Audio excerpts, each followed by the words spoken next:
ABAEFESO ssuula 2 olunyiriri olusooka okutuuka ku lusembayo. Era mmwe yabazuukiza bwe mwali nga mufiiridde mu byonoono n'ebibi byammwe bye mwatambulirangamu edda ng'emirembe egy'ensi eno bwe giri, okugobereranga omukulu w'obuyinza obw'omu bbanga, omwoyo ogukola kaakano mu baana abajeemu.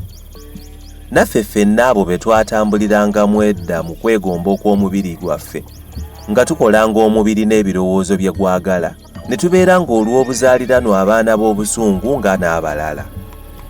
Naye Katonda, kubanga ye mugagga w'ekisa, olw'okwagala kwe okungi kwe yatwagala ffe, bwe twali nga tufiiridde mu byonoono byaffe, yatufuula abalamu awamu ne Kristo, mwalokoka lwa kisa.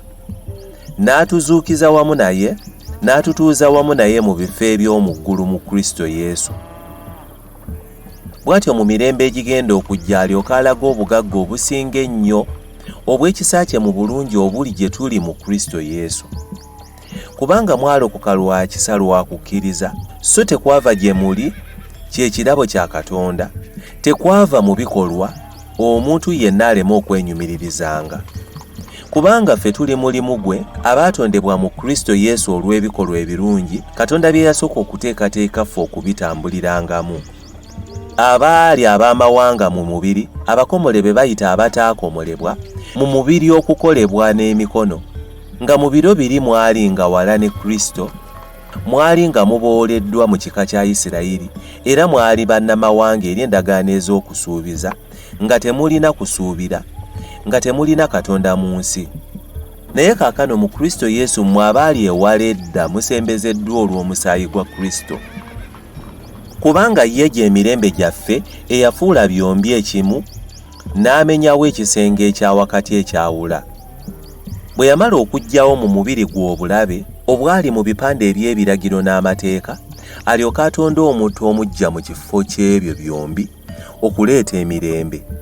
Era alyoka atabaganye byombi eri Katonda mu mubiri gumu olw'omusaalaba bwe yattira obulabe ku gwo.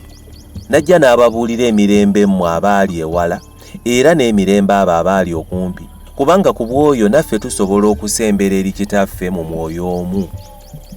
Kale bwe mutyo temukyali bannamawanga na bayise, naye muli ba kika kimu n'abatuukirivu, era ba mu nnyumba ya Katonda.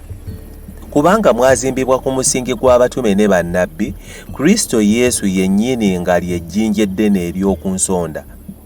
Mu ye buli nnyumba yonna bw'egattibwa obulungi, ekula okubeeranga yeekaalu entukuvu mu Mukama waffe, era mu ye nammwe muzimbibwa wamu okubeeranga ekisulo kya Katonda mu mwoyo.